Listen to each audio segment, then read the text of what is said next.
আপনি নিজের নফসকে তাকলিফে ফেলে রেখেছেন। আর আল্লাহ রাব্বুল আলামিন কি বলছেন? ফাত্তাকুল্লাহ মাস্তাতাতুম। আর এক জায়গাতে রব্বুল আলামিন বলছেন লা ইউকাল্লিফুল্লাহু নাফসান ইল্লা উসআহা।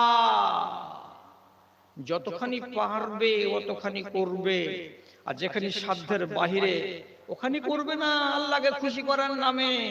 এটা নয়, ঠিক করা নয়। আমার মা বেঁচে আছেন, বয়স ৮৮ বছর। আমার মায়ের বয়স ৮৮ বছর। আমার আব্বা মারা গেছেন ৭৭ বছর বয়সে। আমার মার ইচ্ছা যে আমি এখনো রোজা রাখবো। গত বছর নিজে রমজানের একদিন আগে গেলাম, তারপরে ৩৭ কিলো চাল দোকান থেকে টোটোতে করে নিয়ে এসে মার ঘরের দরজাতে রাখলাম। আমি শামসি বাজারে বাস করি, মা গ্রামে বাস করেন ১৬ কিলোমিটার দূরে। আর দিয়ে মাকে হাত ধরে বললাম, এই তোমার চাউল থাকলো, তোমার ফিদিয়া এক একটা রোজা। তুমি যদি পারো তো ৪ জনকে দাও, তুমি যদি পারো তো ৫ জনকে দাও, তুমি যদি পারো তো ১০ জনকে দাও। তুমি যদি রোজা রাখো তাহলে আল্লাহ রাব্বুল আলামিন তোমার রোজার বিনিময়ে নেকি লিখবে না, তোমার রোজার বিনিময়ে গুনাহ লিখা যাবে। আমি তোমার বেটা বলছি, আমার নাম বদরুদ্দোজা, আমি ১০ আনা ইলমের মালিক নই, আমি ৪ আনা ইলমের মালিক। কোন লোক যদি বলে ভুল তো আমাকে ভুল বুঝিয়ে দাও। আল্লাহ কি বলছেন কোরআনে? লা ইউকাল্লিফুল্লাহু নাফসান ইল্লা উসআহা। সাধ্যের বাহিরে কোনো ঝামেলা দিও না,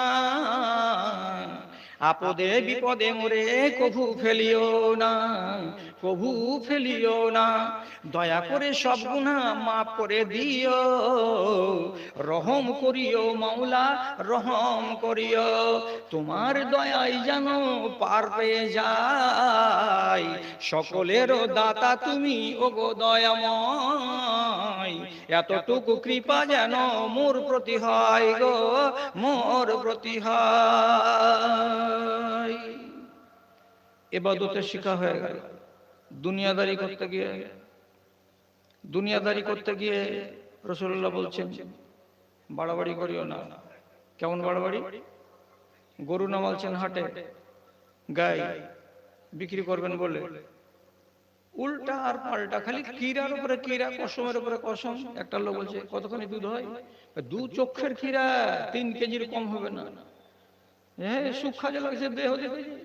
আল্লাহর কসম খেয়ে বলছি, যদি ১-৬টা কমে যায় তো আমাকে কইও।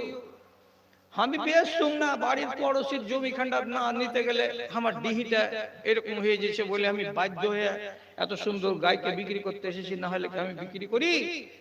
আল্লাহর কসম খেয়ে বলছি, আমি ঝুটা কথা বলিনি ভাই। এটা গায়ে ৩ কিলো দুধ হবে।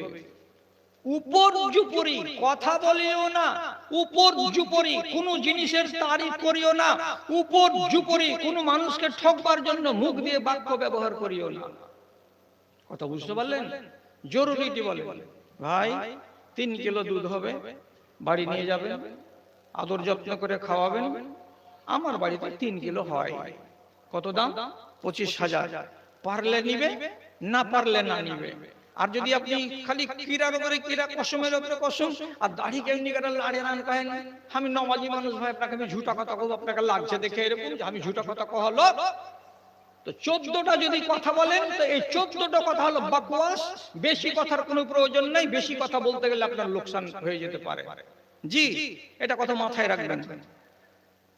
একটা মহিলার বিয়ে শাদী হলো, কত আদর করে যত্ন করে নতুন শাড়ি গয়না পরিয়া টরিয়া বাড়ি নিয়ে এলো। আর বাড়ি নিয়ে আসার পরে তারপর দিন সকালবেলায় মহিলাটাকে তালাক দিয়ে দিল।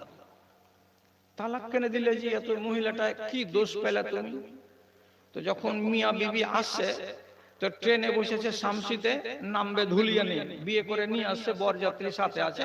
তো বরযাত্রীরা বললো যে তোমরা মিয়া বিবি তো হালাল, তোমরা পাশাপাশি বসো। এরা দুজন পাশাপাশি বসে আছে।